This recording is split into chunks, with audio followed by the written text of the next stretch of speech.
Hello everyone.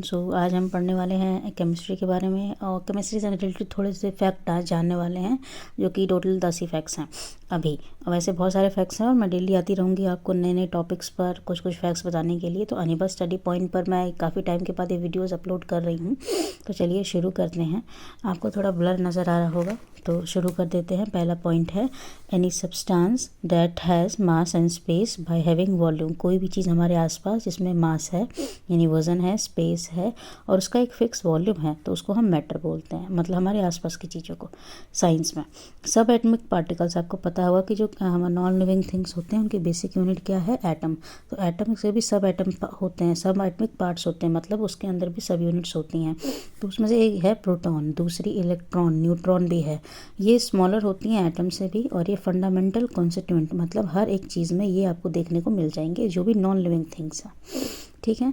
तीसरा वाला part है who was the founder of modern chemistry. किसको हम मॉडर्न केमिस्ट्री का फाउंडर भी मानते हैं और पॉइनर, एक्सपेरिमेंटल साइंटिफिक मेथड, जो एक्सपेरिमेंट करके साइंटिफिक मेथड्स के थ्रू किसी चीज़ को हम प्रूव करते हैं उसकी शुरुआत करने वाला भी मानते हैं, तो हम बॉयल को मानते हैं।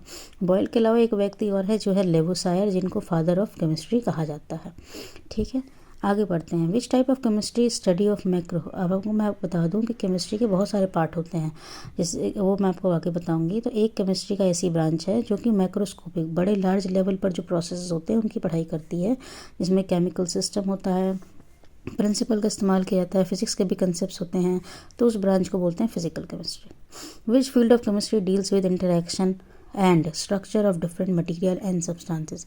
कौन सी केमिस्ट्री ऐसी है जो मटेरियल स्ट्रक्चर्स, मटेरियल के डिफरेंट स्ट्रक्चर्स, उनके बीच का इंटरेक्शन को पढ़ाई करती है? वो बायोकेमिस्ट्री है। बायोकेमिस्ट्री वो फील्ड है जिसमें हम कार्बोहाइड्रेट, प्रोटीन्स, फैट्स, वाइटामिन्स, इनके स्ट्रक्चर्स पढ़ते हैं, इनका हमारे ऊपर क्या रोल है, हम इनके साथ कैसे जुड़े हुए हैं, ये सब भी पढ़ते हैं। क्योंकि इसमें पहला वर्ड क्या है? बायो। बायो वर्ड जहाँ नजर आए वहाँ लिविंग वर्ल्ड भी कनेक्ट हो जाता है, या लिविंग वर्ल्ड के लिए ही बायो इस्तेमाल किया जाता है। Who study chemical process. कौन ऐसा है जो केमिकल प्रोसेस की पढ़ाई करता है, जो भी वाटर में हो रहा है, एयर में हो रहा है, टेरेस्ट्रियल यानी ज़मीन पर, लिविंग इकोसिस्टम में हो रहा है और इंसान पर उसका जो असर हो रहा है उसके बारे में, ये सब बारे में कौन पढ़ाई करता है? तो एनवायरमेंटल केमिस्ट होते हैं जो इस बारे में पढ़ाई करते हैं।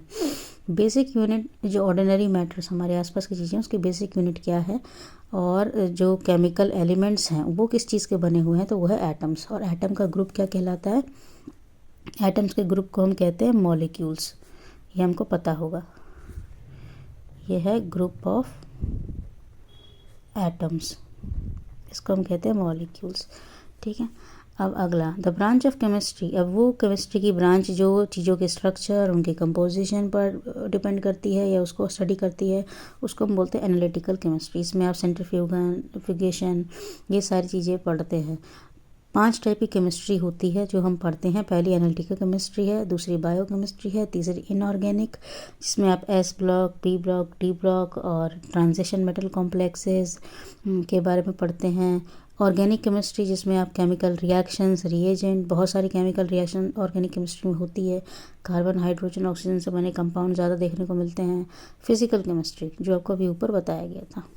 केमिस्ट्री क्या करती है? इंटीग्रेट कर देती है किसको? नेचुरल साइंस को, जिसमें नेचुरल साइंस में कौन सा साइंस ले लेते हैं? Environmental science. जैसे फिजिक्स को भी करती है और केमिस्ट्री अपने आप में है ही, केमिकल्स को कर रही है, और जियोलॉजी को भी। जियोलॉजी तो ये एक ब्रांच है जिसको इंटीग्रेट करके पूरी केमिस्ट्री फील्ड को बनाया गया है और केमिस्ट्री इस पर डिपेंड करती है। तो thank you very much. I hope आपका दिन अच्छा हो और आपको ये बातें समझ में आई हों। Thank you.